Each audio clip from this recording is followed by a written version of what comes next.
Salut, c'est Mood Cinéma, je vous présente un nouveau film intitulé Fleurs du désert. Le film raconte comment une jeune fille nomade de Somalie s'est enfuie de sa famille à l'âge de 13 ans, est devenue un top modèle de renommée mondiale et a commencé par lutter contre la tradition barbare de circoncision féminine. Le nom de cette fille de 13 ans est Varis, ce qui signifie fleur du désert. Elle est née dans une famille nomade en Somalie et vit dans le désert. La civilisation n'a pas encore atteint ces endroits. Ils élèvent des chèvres et des chameaux, cuisinent sur le feu de bois et dorment sous des tentes. Nous sommes maintenant plusieurs années après avec une jeune femme dans les rues bruyantes de Londres. Elle entre dans un centre commercial et choisit des vêtements, mais la vendeuse la soupçonne d'être une voleuse et hâte d'appeler la sécurité. Elle s'enfuit. Une femme entra dans les toilettes puis soudain tombait sur une jeune femme qui semblait y vivre dans les toilettes. Il s'agissait de Varis. On apprend plus tard que Varis était à Londres, ça fait de cela 6 ans, et vivait dans les toilettes publiques mais ne sait toujours pas parler l'anglais. Merlin part mais Varis la suit et essaie de lui demander de l'aide mais en vain.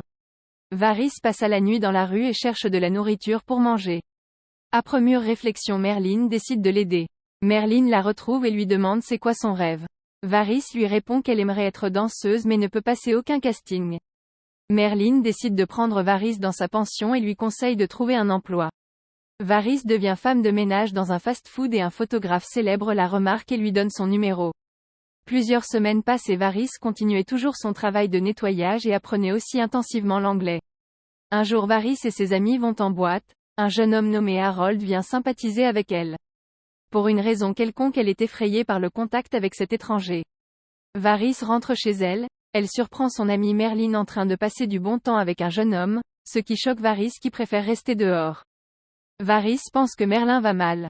Pour elle, la bonne femme n'est qu'une femme circoncis, mais l'anglaise ne comprend absolument rien à ce qu'elle dit. Varis soulève alors sa robe et montre ce que contient sa béquille. En Somalie, une ancienne coutume veut que les petites filles coupent tout ce qu'il y a là et le recousent ensuite pour que leur mari l'ouvre lors de leur nuit de noces. Quand cela s'est-il produit? Quand j'étais petite, j'avais 3 ans. Varis pensait qu'il ferait cela à toutes les femmes du monde. Mais Merlin lui dit que personne ici ne fait cela. Elle est horrifiée par les révélations de son amie, et elle pleure et se serre dans les bras. Au travail, dans un café, Varis rencontre à nouveau le photographe qui lui a donné un numéro de téléphone. Merlin lui conseille de participer à la séance photo car elle peut gagner beaucoup d'argent et lui donner également un mot d'Harold, le gars de la boîte de nuit qui a laissé son adresse à New York.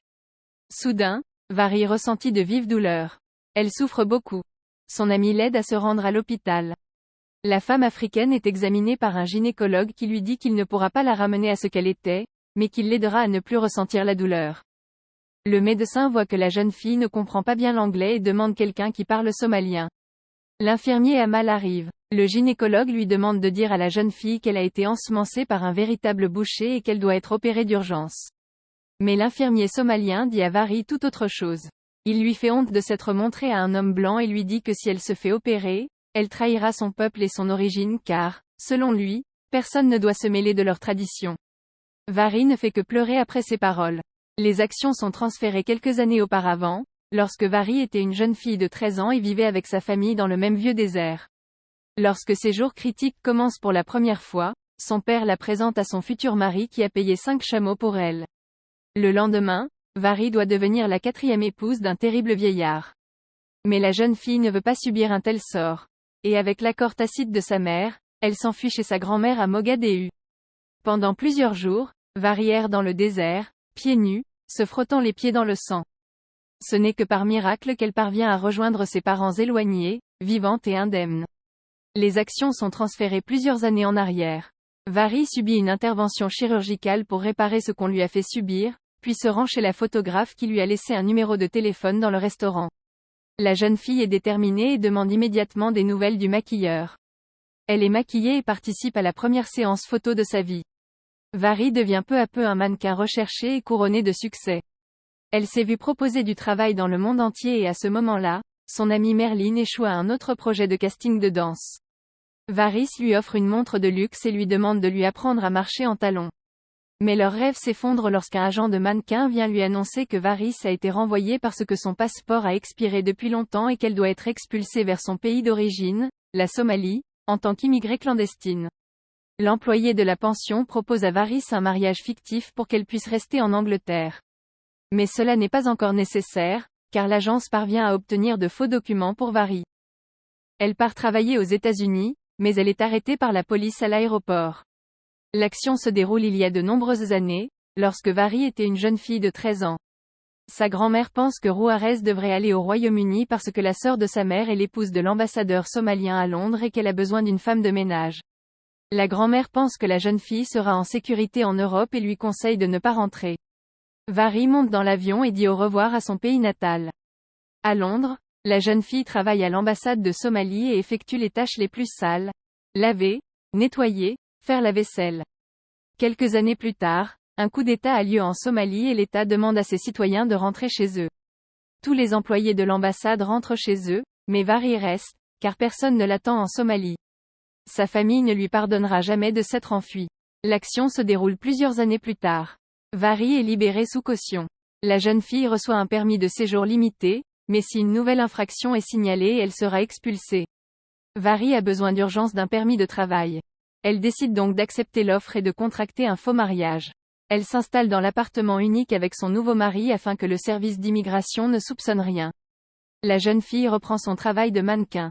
Un jour, lors d'une séance, le photographe lui demande de se déshabiller et Vari est gênée, complètement nue devant l'appareil photo. Sa vie s'améliore, mais sa relation avec son mari fictif ne fait qu'empirer. Un homme lui avoue son amour et tente par tous les moyens d'atteindre son intimité. Vari est désespérée et songe même à retourner dans son pays d'origine, mais heureusement, elle recevra bientôt un permis de séjour à durée indéterminée, ce qui la libérera des liens du mariage. Lors d'un tournage à New York, Vari se souvient d'un mot d'Harold, le gars de la boîte de nuit. Elle lui rend visite, mais découvre qu'il a déjà une petite amie et s'enfuit en larmes. Vari est devenue un top modèle mondialement connu. Elle a même fait l'objet d'un film sur la BBC. Un jour, elle donne une nouvelle interview dans laquelle on lui demande de parler du jour qui a changé sa vie. Vari se souvient qu'à l'âge de 3 ans, sa mère l'a emmenée dans le désert où le sorcier local l'a circoncis. La procédure s'est déroulée avec un rasoir ordinaire, dans des conditions totalement insalubres. Malgré les cris déchirants de la fillette, tout a été coupé, puis recousu à la hâte, laissant un trou de la taille d'une tête d'allumette. Enfant, Vari a miraculeusement survécu, puis elle a connu l'enfer toute sa vie. Cette terrible histoire a ému la journaliste aux larmes. De nombreuses publications ont parlé de la jeune Somalienne. Harold a lu l'article et cherche à la rencontrer. Vari se rend à la réunion de l'ONU et raconte au monde entier, du haut de la tribune, la terrible et barbare procédure d'excision qui mutile les femmes en Afrique et dans d'autres pays. Grâce à Vari, l'excision a été officiellement interdite dans de nombreux États, mais les terribles traditions ancestrales continuent d'exister aujourd'hui. Le film se termine ici. Merci d'avoir regardé et à bientôt sur la chaîne.